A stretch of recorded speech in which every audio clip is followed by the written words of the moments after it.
بسم اللہ الرحمن الرحیم۔ السلام علیکم ورحمۃ اللہ وبرکاتہ۔ یہ ہدایت النحو کا 29واں سبق ہے۔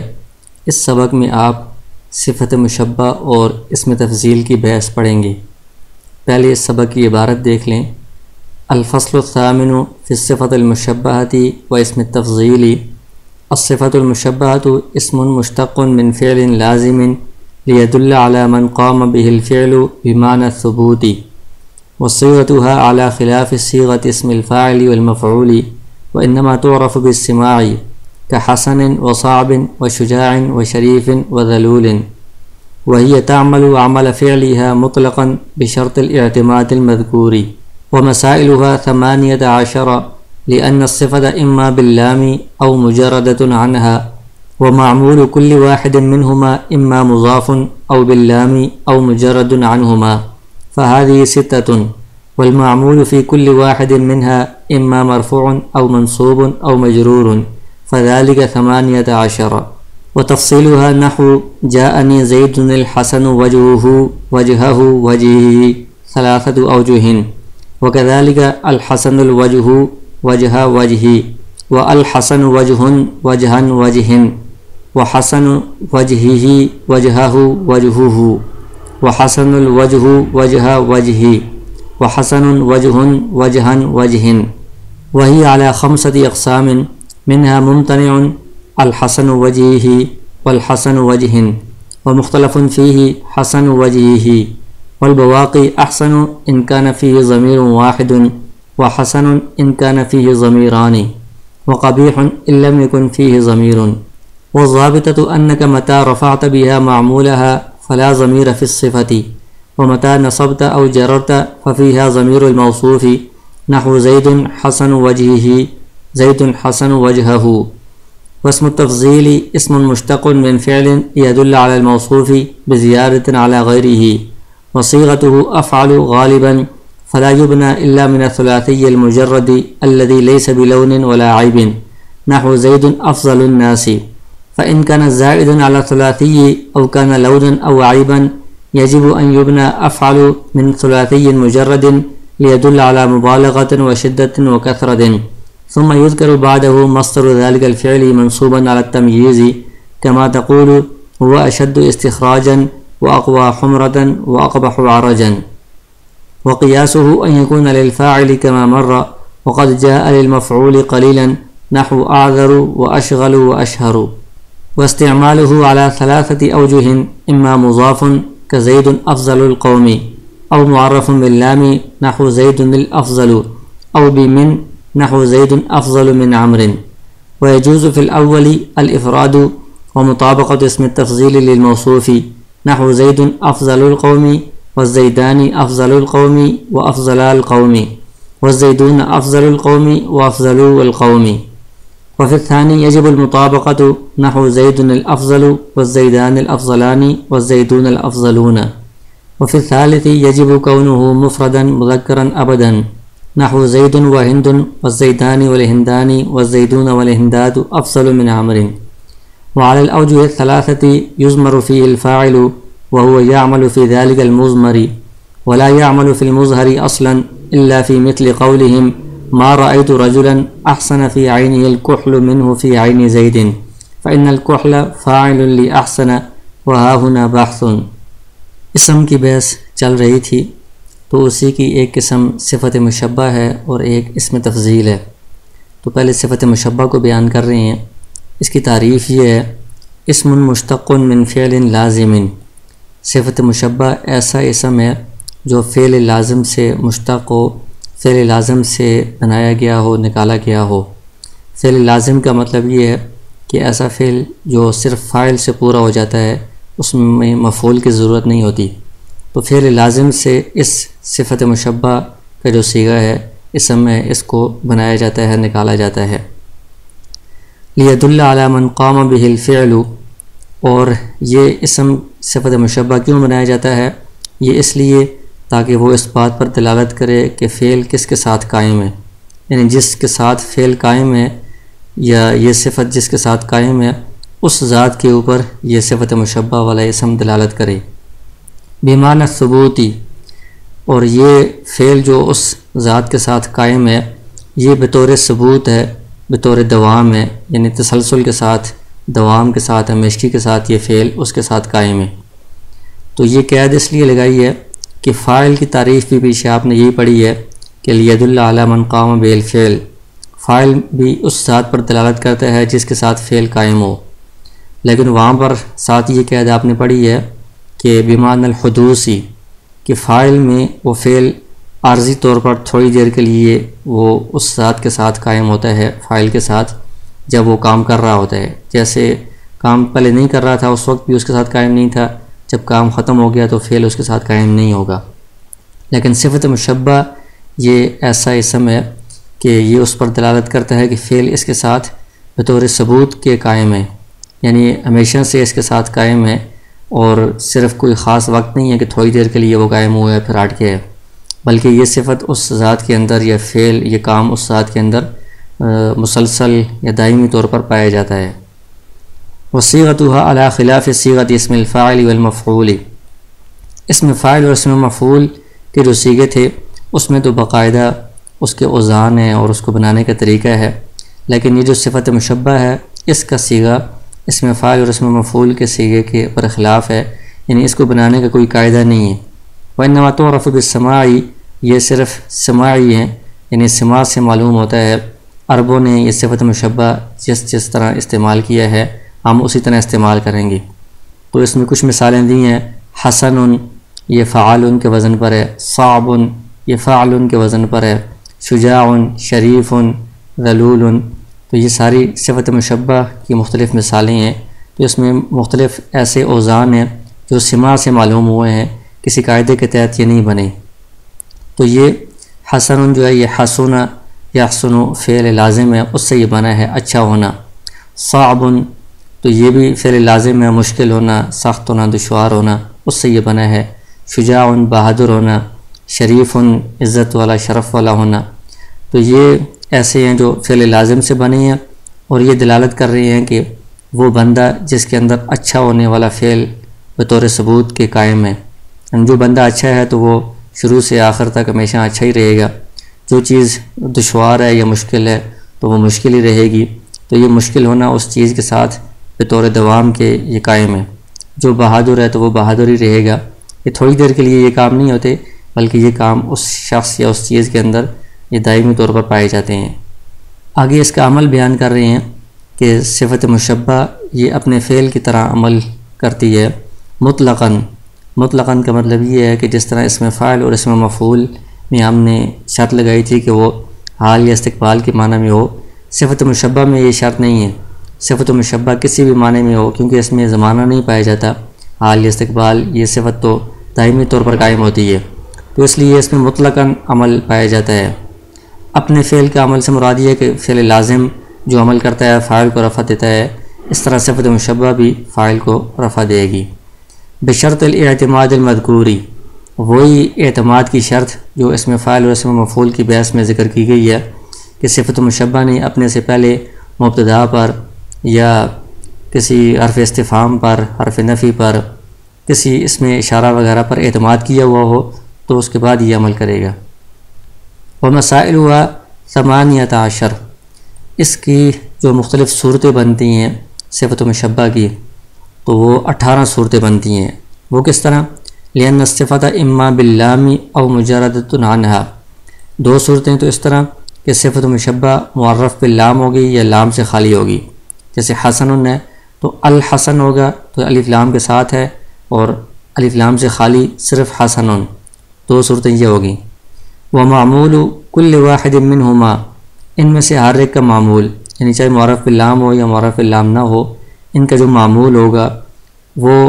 اما مضاف، یا تو وہ مضاف ہوگا، او باللامی، یا وہ معرف باللام ہوگا، او مجرد عنہما، یا وہ اضافت سے اور الف لام دونوں سے خالی ہوگا۔ تو معرف باللام کی بھی 3 صورتیں ہو گئی ہیں کہ اس کا معمول مضاف ہو، معرف باللام ہو یا خالی ہو، اور جو الف لام سے خالی ہے صفت مشبہ اس کے معمول کی بھی 3 صورتیں ہو گئی ہیں۔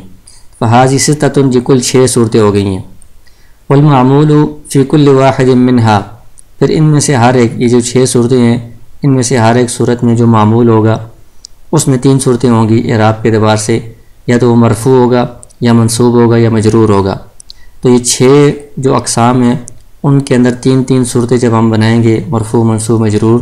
تو فذالک 18، کل یہ 18 صورتیں بن جائیں گی، 18 مسائل بن جائیں گے۔ وہ تفصیل ہوا، اس کی تفصیل مثالوں کے ساتھ بیان کر رہے ہیں۔ جاءنی زید الحسن وجہہ وجہہ وجہہ، تو الحسن اس میں الف لام کے ساتھ ہے، معرف باللام ہے، اور اس کا جو معمول ہے وہ مضاف ہے، یعنی وجہ معمول ہے اور آگے ہو ضمیر مضاف الیہ ہے۔ پھر مضاف کے اندر 3 صورتیں ہیں، مرفوع منصوب مجرور، تو یہ 3 صورتیں ہو گئی ہیں، ثلاثۃ اوجہ۔ وکذالک الحسن الوجہ وجہ وجہ، اس میں یہ صفت مشبہ معرف باللام ہے، اور جو اس کا معمول ہے وہ بھی معرف باللام ہے، اور اس میں پھر اعراب کے اعتبار سے 3 صورتیں بنیں گی، تو یہ 3 صورتیں یہ ہو گئی ہیں، کل 6 ہو گئیں۔ والحسن وجہ وجہا وجہ، اس میں صفت مشبہ معرف باللام ہے، اور جو معمول ہے وہ اضافت سے بھی خالی ہے، مضاف بھی نہیں ہے، اور الف لام بھی اس پر نہیں ہے، تو اس میں پھر 3 صورتیں ہیں، وجہ وجہا وجہ، تو یہ 9 صورتیں ہو گئی ہیں۔ پھر حسن وجہہ وجہہ وجہی، حسن جو ہے یہ الف لام کے بغیر ہے اور اس کا معمول مضاف ہے، اور اس میں پھر اعراب کے اعتبار سے 3 صورتیں، یہ 12 ہو گئی ہیں۔ پھر حسن الوجہ وجہ وجہی، حسن جو ہے یہ غیر معرف باللام الف لام کے بغیر، اور اس کا معمول الف لام کے ساتھ ہے، پھر اس میں اعراب کے اعتبار سے 3 صورتیں ہیں، یہ 15 صورتیں ہو گئیں۔ وحسن وجہ وجہا وجہ، تو یہ حسن الف لام کے بغیر ہے، اور جو اس کا معمول ہے وہ الف لام کے بغیر ہے اور مضاف بھی نہیں ہے، پھر اس میں اعراب کے اعتبار سے 3 صورتیں، تو اس طرح یہ کل 18 صورتیں ہو گئی ہیں۔ وہی اعلی 5 اقسام، یہ جو 18 صورتیں ہیں ان کا حکم کیا ہے، تو حکم کے اعتبار سے ان کی 5 اقسام بن جاتی ہیں۔ منہا ممتنع، ایک قسم یہ ہے کہ کچھ صورتیں ایسی ہیں جو ممتنع ہیں، ممنوع ہیں، یعنی ان کو عربی زبان میں استعمال کرنا جائز نہیں ہے۔ وہ 2 صورتیں ہیں، الحسن وجہہ اور الحسن وجہ۔ ایک صورت جس میں صفت مشبہ معرف باللام ہو اور اس کا معمول مضاف ہو اور وہ مجرور ہو، دوسری صفت مشبہ معرف باللام ہو اور اس کا جو معمول ہے وہ اضافت سے الف لام سے خالی ہو اور مجرور ہو، یہ 2 صورتیں ممتنع ہیں۔ اور وہ مختلف فیہ، دوسری قسم میں مختلف فی کہ جس میں اختلاف ہے، وہ ہے حسن وجہہ، ایک ہی صورت ہے کہ صفت مشبہ الف لام سے خالی ہو اور اس کا جو معمول ہے وہ مضاف ہو اور مجرور ہو۔ والبواقی، تو 2 یہ ہو گئی ہیں ممتنع اور مختلف فی، اس کے علاوہ 3 والبواقی، ان میں ایک احسن ہے کہ بہت ذرا اس میں اچھائی پائی جاتی ہے، بہت ذرا بہتر ہے، وہ کون سی ہے؟ ان کان فیہ ضمیر واحد، کہ اس میں ایک ہی ضمیر ہو، تو یہ احسن ہے۔ وحسن ان کان فیہ ضمیران، اور جن صورتوں میں 2 ضمیریں آ جائیں تو وہ حسن ہے۔ وقبیح ان لم یکن فیہ ضمیر، اور جس میں کوئی بھی ضمیر نہ ہو وہ قبیح ہے۔ تو یہ 5 اقسام ہو گئی ہیں، ممتنع، مختلف فی، احسن، حسن اور قبیح۔ اس کی وجہ یہ ہے کہ یہ جو 2 صورتیں ممتنع ہیں ان میں پہلی صورت ہے الحسن وجہہ، تو اس میں الحسن کی وجہ کی طرف اضافت کی گئی ہے، اس اضافت کی وجہ سے وجہ ہی یہ مجرور ہوا ہے۔ اور اضافت کی 2 قسمیں آپ نے مجرورات کی بحث میں پڑھی ہیں، اضافت معنوی اور اضافت لفظی۔ تو اضافت لفظی جو ہوتی ہے یہاں پر وہ اضافت لفظی ہے جس میں الف لام بھی آ سکتا ہے، تو یہ جو اضافت لفظی ہوتی ہے اس کا مقصد تخفیف پیدا کرنا ہوتا ہے، آسانی پیدا کرنا ہوتا ہے پڑھنے میں۔ تو اس صورت میں تخفیف 2 طرح سے ہو سکتی تھی کہ حسن پر جو تنوین ہے وہ تنوین ختم کر دی جائے، حسن پڑھیں تو یہ تخفیف ہے، آسانی ہے، اور وجہ ہی کے آخر میں جو ضمیر ہے اس کو حذف کر دیا جائے تو اس میں بھی تخفیف ہوتی ہے۔ تو یہاں پر اضافت کی وجہ سے کوئی بھی تخفیف کا فائدہ حاصل نہیں ہوا، جو تنوین ہے وہ الف لام کی وجہ سے حذف ہوئی ہے، اس کو ختم کیا گیا ہے، اضافت کی وجہ سے نہیں، اور جو ضمیر حذف ہونی تھی وہ بھی حذف نہیں ہوئی، لہٰذا اس میں تخفیف کا کوئی فائدہ حاصل نہیں ہوا، تو یہ صورت ممتنع ہے، یہ جائز نہیں ہے۔ اور ایک صورت ہے الحسن وجہ،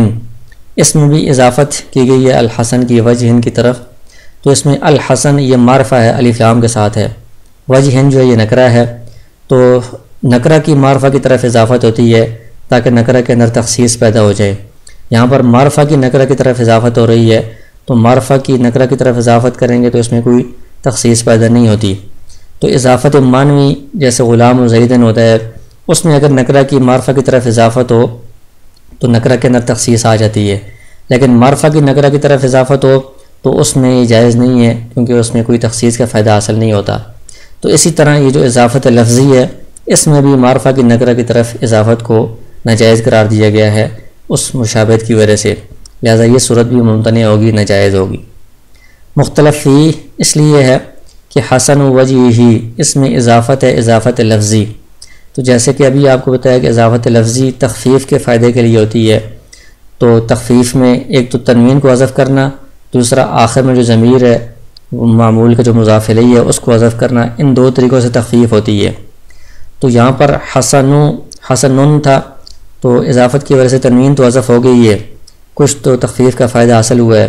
لیکن جو معمول کی ضمیر تھی مضاف الیہ وجہ ہی، اس ضمیر کو حذف نہیں کیا گیا، تو ایک طرح سے اس میں کچھ نہ کچھ تخفیف حاصل ہوئی ہے، تنوین ختم ہو گئی ہے،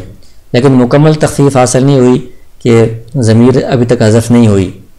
تو اس لیے جو بصریین ہیں وہ کہتے ہیں کہ اس میں مکمل طریقے پر تخفیف حاصل نہیں ہوئی دونوں طرح سے، لہٰذا یہ قبیح ہے، یہ صورت درست نہیں ہے۔ اور جو کوفیین نحوی ہیں وہ کہتے ہیں کہ اگرچہ مکمل حاصل نہیں ہوئی لیکن کچھ نہ کچھ تو فائدہ حاصل ہوا ہے کہ تنوین حذف ہو گئی ہے، کچھ نہ کچھ تخفیف حاصل ہو گئی ہے، لہٰذا اس کو ہم جائز قرار دیں گے، اس کو قبیح نہیں قرار دیں گے۔ تو یہ مختلف فی ہے۔ اور باقی 3 اقسام بچ گئی ہیں، تو ان میں اگر ایک ہی ضمیر ہو تو چونکہ آپ نے پڑھا ہے کہ صفت مشبہ یہ اپنے سے پہلے کسی پر اعتماد کرتی ہے، یہ صفت، تو اس سے پہلے جو مبتدا ہوگا مثلا، تو اس صفت مشبہ کے اندر یا اس کے معمول کے اندر کوئی ایک ضمیر ہونی ضروری ہے جو اس مبتدا کی طرف لوٹ رہی ہو تاکہ ان کا آپس میں ربط معلوم ہو۔ تو اگر ایک ضمیر ہوگی تو یہ فائدہ اس میں پورا حاصل ہو رہا ہے کہ ضمیر موجود ہے، اس سے ربط بھی پیدا ہو رہا ہے اور کوئی زائد چیز بھی نہیں ہے، اس لیے یہ سب سے بہتر صورت ہے، اس کو احسن کہا گیا ہے۔ اور اگر اس میں 2 ضمیریں آ گئی ہیں تو ایک ضمیر سے ضرورت پوری ہو رہی تھی ربط والی، دوسری ضمیر اس میں زائد آ گئی ہے، تو اس زائد کلام کی وجہ سے اس کے اندر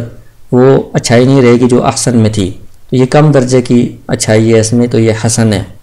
اور اگر اس میں بالکل ضمیر ہے ہی نہیں ہے تو اب اس کا اس پچھلے موصوف کے ساتھ ربط پیدا نہیں ہو رہا، ضمیر ہی نہیں ہے اس میں، اس وجہ سے یہ قبیح ہے، اس کے اندر برائی پائی جاتی ہے۔ اور ضمیر کہاں پر ہوگی کہاں پر نہیں ہوگی اس کے بارے میں ضابطہ یہ بیان کر دیا ہے کہ جب آپ اس صفت مشبہ کے ذریعے سے معمول کو رفع دیں گے، یعنی اس کا جو معمول ہوگا وہ مرفوع ہوگا، تو وہ مرفوع کس وجہ سے ہوگا؟ فاعل ہونے کی وجہ سے مرفوع ہوگا کہ وہ صفت مشبہ کا فاعل ہے۔ جب صفت مشبہ کا فاعل اس کا معمول ہے جو بعد میں موجود ہے، مذکور ہے، اب صفت مشبہ کے اندر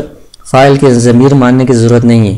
لہذا اس صورت میں صفت مشبہ کے اندر ضمیر نہیں ہوگی۔ لیکن جب آپ صفت مشبہ کے معمول کو نصب دیں گے یا اس کو جر دیں گے تو چونکہ وہ منصوب یا مجرور جو معمول ہے وہ اس کا فاعل نہیں بن سکتا، تو اب اس کے اندر صفت مشبہ کے اندر ایک فاعل کی ضمیر ہمیں ماننی پڑے گی جو موصوف کی طرف لوٹ رہی ہوگی، تو وہ فاعل بنے گی، صفت مشبہ کا عمل اس کے اندر ہوگا۔ تو جہاں پر معمول منصوب یا مجرور ہو وہاں پر صفت مشبہ کے اندر ضمیر ہوگی مستتر، اور جہاں پر اس کا معمول مرفوع ہو تو وہاں پر چونکہ صفت مشبہ کے اندر فاعل ماننے کی ضرورت نہیں ہے تو وہاں پر ضمیر نہیں ہوگی۔ جیسے مثال دی ہے زید حسن وجہہ وجہہ، کہ یہاں پر حسن کے بعد جو معمول ہے وجہ منصوب ہے، وجہی مجرور ہے، تو یہ مرفوع نہیں ہے تو یہ اس کا فاعل نہیں بن سکتا، لہذا حسن کے اندر ایک ضمیر ہمیں فاعل کی ماننی پڑے گی جو زید موصوف کی طرف لوٹ رہی ہوگی۔ اب ان سارے جو 18 مسائل ہیں اور ان کے جو احکام ہیں 5 قسم کے، ان کا خلاصہ آپ اس نقشے میں دیکھ سکتے ہیں کہ صفت مشبہ یا تو معرف باللام ہوگی، 3 صورتیں یہ ہیں معرف باللام والی، اور یا غیر معرف باللام ہوگی، 3 صورتیں یہ ہیں۔ پھر معرف باللام کی 3 صورتیں کون سی ہیں کہ صفت مشبہ معرف باللام ہو اور اس کا جو معمول ہے وہ مضاف ہو، صفت مشبہ معرف باللام ہو اس کا معمول معرف باللام ہو، صفت مشبہ معرف باللام ہو اس کا معمول نہ تو الف لام والا ہے نہ مضاف ہے۔ اسی طرح جو غیر معرف باللام ہے اس میں بھی معمول مضاف ہوگا، غیر معرف باللام صفت مشبہ ہے اس کا معمول معرف باللام ہوگا، اور غیر معرف باللام صفت مشبہ ہے اس کا معمول اضافت سے الف لام سے خالی ہوگا۔ اس طرح یہ 6 صورتیں بندی ہیں۔ پھر ان 6 میں سے ہر ایک کی 3 صورتیں ہیں، یہ مرفوع ہونا فاعل ہونے کی وجہ سے، اور منصوب ہونا مفعول بھی یا تمیز ہونے کی وجہ سے، اور مجرور ہونا اضافت کی وجہ سے۔ تو 6 کی جب 3 صورتیں ہم بنائیں گے، مرفوع منصوب مجرور، تو یہ کل 18 صورتیں بن جائیں گی۔ تو ان میں آپ دیکھیں اب حکم کے اعتبار سے 5 قسمیں ہیں۔ ایک قسم ہے ممنوع، تو یہ 2 صورتیں ممنوع ہیں، ایک یہ ہے اور ایک یہ ہے۔ جس صورت میں صفت مشبہ معرف باللام ہو، اس کا معمول مضاف ہو اور مجرور ہو اضافت کی وجہ سے۔ تو یہاں پر وہی بات ہے کہ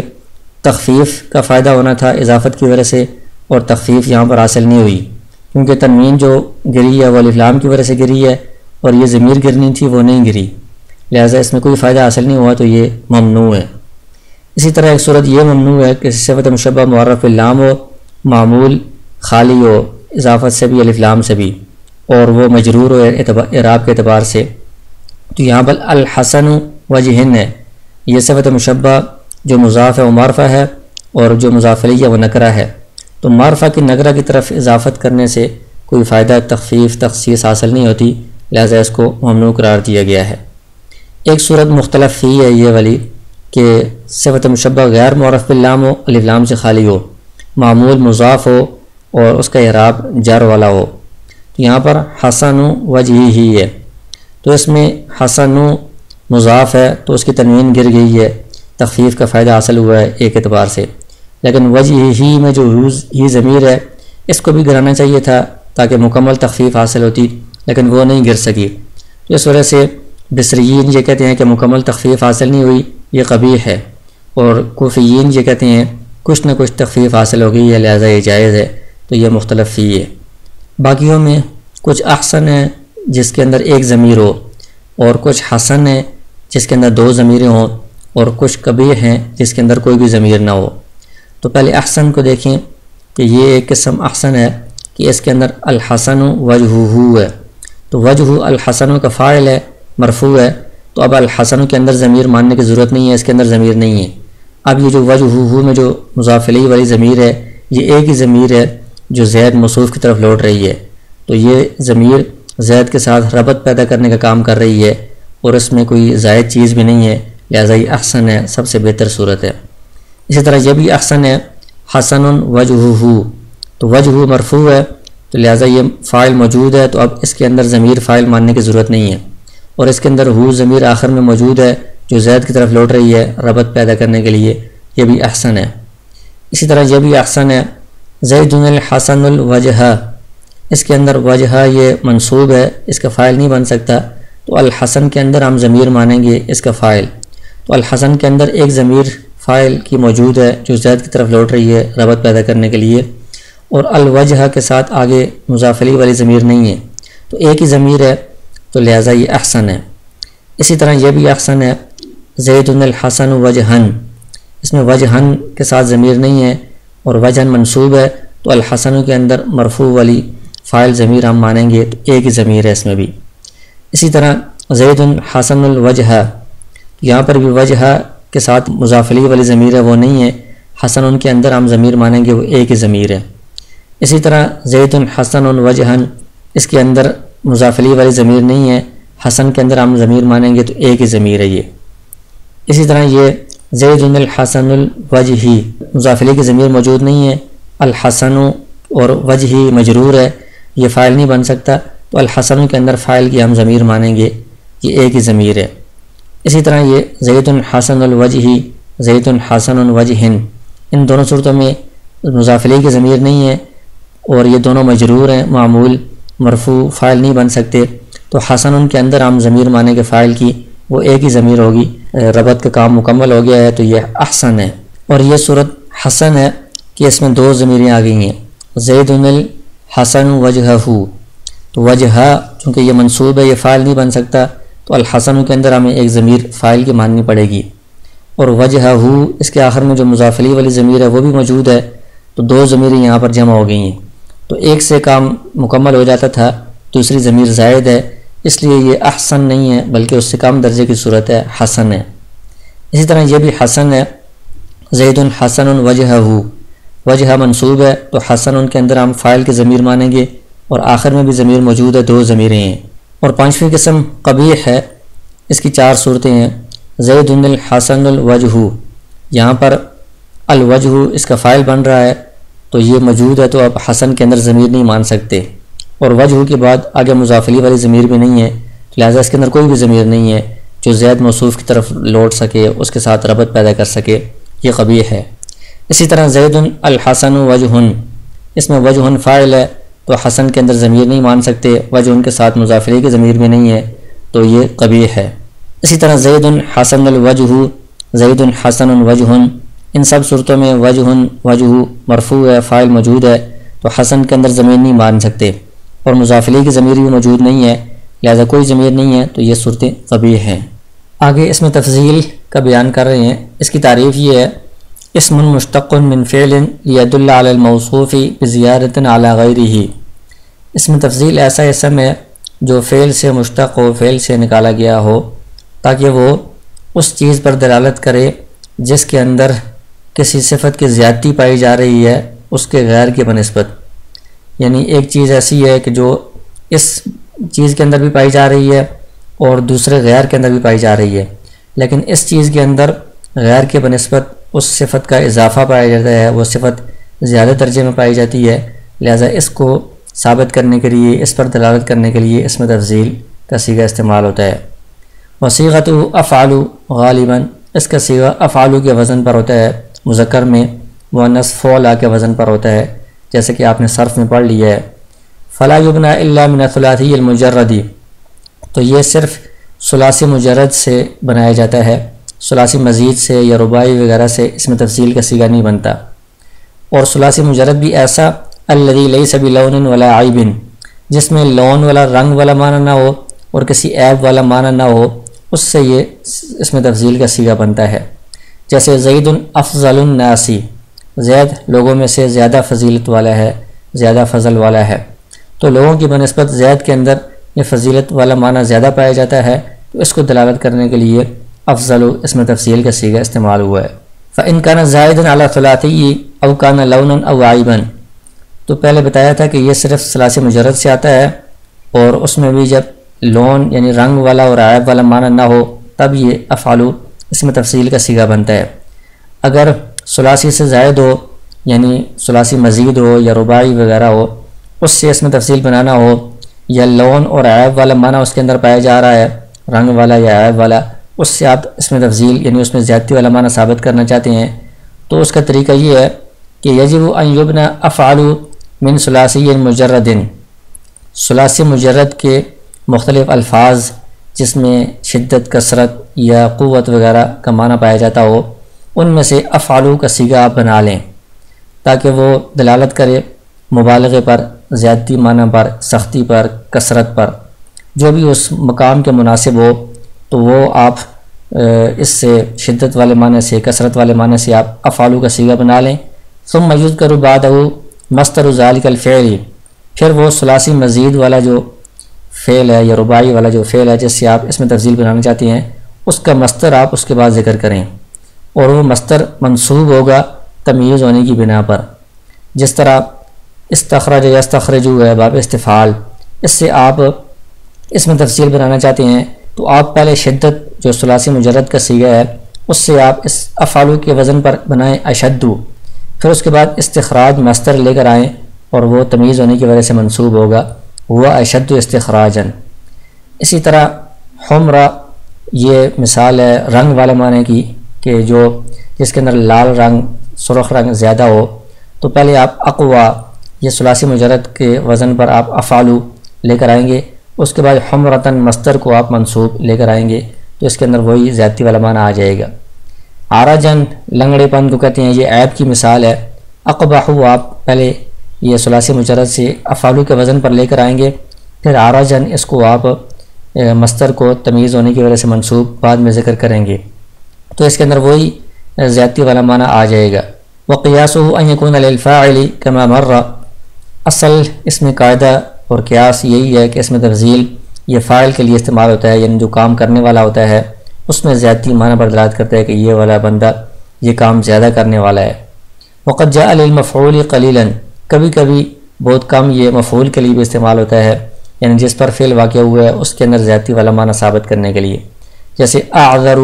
یہ معذور کے معنی میں ہے کہ جو زیادہ معذور ہے،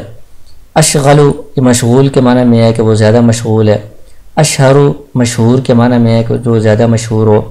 تو یہ مفعول کے لیے بھی استعمال ہوتے ہیں کبھی کبھی۔ واستعمال والا ثلاثۃ اوجہ، اسم تفضیل کا استعمال 3 طریقوں پر ہوتا ہے، یا تو اسم تفضیل مضاف ہوگا، جیسے زید افضل القومی، افضل مضاف ہے، القومی اس کا مضاف الیہ ہے۔ دوسرا طریقہ یہ ہے کہ اسم تفضیل معرف باللام ہوگا، جیسے زید الافضل، تو یہ الافضل واللام کے ساتھ ہے۔ تیسرا طریقہ یہ ہے کہ من کے ساتھ اس کا استعمال ہوگا، زید افضل من عمر۔ اب ان 3 طریقوں میں سے ہر ایک کی تفصیل بیان کر رہے ہیں۔ یجوز فی الاولی، پہلا جو طریقہ ہے جس میں اسم تفصیل مضاف ہو، اس میں اس کو مفرد لانا بھی جائز ہے، وہ مطابقت اسم تفضیل للموصوفی، اور جس موصوف کی یہ صفت بیان کی جا رہی ہے اس کے مطابق مفرد تثنیہ جمع بھی لانا جائز ہے، جیسے زید افضل القومی، زیدانی افضل القومی و افضل القومی۔ زیدان موصوف تثنیہ ہے تو آپ اس میں تفضیل کو مفرد بھی لا سکتے ہیں اور تثنیہ بھی لا سکتے ہیں اس کے مطابق۔ زیدون افضل القومی و افضل القومی، تو زیدون جمع ہے تو افضل مفرد بھی لا سکتے ہیں، افضل اس کے مطابق جمع بھی لا سکتے ہیں۔ وفی الثانی، جو دوسرا طریقہ ہے کہ اس میں تفصیل معرف باللام ہو، یجب المطابقت، اس میں اس میں تفصیل کی جو اس کا موصوف ہے اس کے ساتھ مطابقت ضروری ہے واحد تثنیہ جمع میں۔ زید واحدۃ الافضل، زیدان تثنیہ ہے تو افضلانی، زیدون جمع ہے تو افضلون اس کے مطابق ہونا ضروری ہے۔ وفی الثالث، تیسرا جو طریقہ ہے من کے ساتھ، یجب کونہ مفردا مذکرا ابدا، اس میں اسم تفضیل کا واحد ہونا ضروری ہے ہر وقت، چاہے اس کا جو موصوف ہے وہ تثنیہ ہے جمع ہو، اس میں تفضیل واحد ہی ہوگا اور مذکر ہوگا ہمیشہ، جیسے زید افضل من عمر، اور اسی طرح زیدانی افضل من عمر، زیدون افضل من عمر۔ اگر موصوف مؤنث ہو ہند، تب بھی یہ افضل ہی رہے گا، افضل من عمر، ہندانی افضل من عمر، ہندات افضل من عمر، سب کے ساتھ یہ افضل مفرد مذکر ہی رہے گا۔ وعلی الاوجہ الثلاثۃ یضمر فیہ الفاعل، تینوں صورتوں میں چاہے اس میں تفضیل معرف باللام ہو، من کے ساتھ استعمال ہو یا مضاف ہو، اس کے اندر فاعل کی ضمیر ہوتی ہے، وهو یعمل فی ذلک المضمر، یہ اس ضمیر کے اندر عمل کر رہا ہوتا ہے۔ ولا یعمل فی المضمر اصلا، اس میں تفصیل ہمیشہ ضمیر کے اندر ہی عمل کرتا ہے، فاعل کی ضمیر ہوتی ہے اس کو یہ رفع دیتا ہے، یہ اس میں ظاہر کے اندر کبھی بھی عمل نہیں کرتا۔ الا فی مثل قولہم، البتہ ایک مثال ایسی ہے کہ اس طرح کی مثال جب عربوں کے قول کے اندر پائی جائے تو اس میں اس میں تفضیل اس میں ظاہر کے اندر بھی عمل کرے گا۔ وہ کون سی مثال ہے؟ ما رأیت رجلا احسن فی عینی الکحل من فی عین زید، کہ میں نے نہیں دیکھا کوئی بھی شخص کہ اس کی آنکھ میں سرما زید کی آنکھ میں سرمے سے زیادہ اچھا ہو۔ فإن الکحل فاعل لأحسن، یہاں پر احسن اسم تفضیل ہے اور الکحل جو ہے یہ اس احسن کا فاعل بن رہا ہے، تو احسن نے الکحل کے اندر عمل کیا ہے، فاعل ہونے کی وجہ سے اس کو رفع دیا ہے، الکحل اس میں ظاہر ہے تو یہاں پر اس نے اس میں ظاہر میں بھی عمل کیا ہے۔ تو اس کی تفصیل یہ ہے کہ مصنف نے جو کہا ہے مثل قولہم، کہ اس طرح کا جو قول آ جائے تو وہاں پر یہ اس میں ظاہر میں عمل کر سکتا ہے۔ اس طرح کے قول سے مراد کیا ہے کہ ہر وہ جملہ جس میں 3 شرائط پائی جاتی ہوں۔ پہلی شرط یہ ہے کہ اس میں تفضیل لفظ کے اعتبار سے ایک چیز کی صفت ہو اور معنی کے اعتبار سے اس چیز کے متعلق کی صفت ہو۔ دوسری شرط یہ ہے کہ وہ اس میں تفصیل کا جو متعلق ہے وہ ایسا ہو کہ وہ اس چیز کے اعتبار سے مفضل ہو، یعنی اس کو فضیلت دی گئی ہے، اس میں زیادتی والا معنی بتایا گیا ہے، اور وہی چیز دوسری چیز کے اعتبار سے مفضل علی ہو، یعنی دوسرے میں اس کے اوپر فضیلت دی گئی ہے کسی اور چیز کو۔ تیسری شرط یہ ہے کہ اس میں تفضیل منفی ہو، یعنی اس میں نفی والا جملہ ہو۔ تو اس کی مثال جو کتاب میں دی گئی ہے وہ یہ ہے، ما رأیت رجلا احسن فی عینی الکحل من فی عین زید، تو اس میں ایک شرط تو یہ ہے کہ اس میں تفضیل منفی ہو، تو ما نافیہ ہے، شروع میں یہ نفی والا جملہ ہے، اور ایک شرط اس میں یہ تھی کہ اس میں تفضیل لفظ کے اعتبار سے ایک چیز کی صفت ہو اور معنی کے اعتبار سے اس کے متعلق کی صفت ہو، تو احسن یہ اسم تفضیل ہے، لفظ کے اعتبار سے یہ رجلاً کی صفت بن رہا ہے، رجلاً موصوف ہے، احسن ہے اس کی صفت بن رہا ہے، یہ لفظوں میں یہ اس کی صفت ہے۔ لیکن معنی کے اعتبار سے اچھا ہونا ہے کس کی صفت بیان کی جا رہی ہے؟ یہ رجل کی صفت نہیں بیان کی جا رہی، بلکہ اس کا جو متعلق ہے کحل جو سرما ہے، اس سرمے کی صفت بیان کی جا رہی ہے کہ اس مرد کا جو آنکھ میں سرما ہے وہ سرما اچھا لگ رہا ہے، یہ مطلب ہے اس کا۔ اور ایک اور شرط یہ ہے کہ یہ جو چیز ہے متعلق اس میں تفضیل کے جو متعلق ہے، جیسے یہاں پر الکحل ہے سرما، تو وہ ایک اعتبار سے مفضل ہے، اس کو فضیلت دی گئی ہے، دوسرے اعتبار سے مفضل علی ہے کہ اس کے اوپر فضیلت دی گئی ہے۔ تو یہاں پر جو سرما ہے وہ زید کے ساتھ اس کا تعلق ہے، تو زید کی آنکھ میں جو سرما ہے اس کو فضیلت دی گئی ہے، وہ مفضل ہے۔ اور دوسرا کوئی بھی شخص ہے تو اس کے اعتبار سے یہ کحل مفضل علی ہے، یعنی دوسرے کسی بھی شخص کی آنکھ میں جو سرما ہے اس کے اوپر زید کی آنکھ کے سرمے کو فضیلت دی گئی ہے۔ تو الکحل یہ زید کے اعتبار سے مفضل ہے کہ زید کی آنکھ کے سرمے کو فضیلت دی گئی ہے، اور دوسرے جو لوگ ہیں زید کے علاوہ ان کے اعتبار سے مفضل علی ہے کہ ان کی آنکھ کے سرمے پر فضیلت دی گئی ہے زید کی آنکھ کے سرمے کو۔ تو اس میں یہ تینوں شرطیں پائی جا رہی ہیں۔ تو یہاں پر احسن جو اس میں تفضیل ہے، الکحل اس میں ظاہر میں عمل کرے گا۔ جہاں پر اس طرح کی تین شرطیں نہیں ہوں گی وہاں پر اس میں تفضیل وہ اس میں ظاہر میں عمل کبھی بھی نہیں کرے گا، صرف وہ ضمیر میں ہی عمل کرتا ہے۔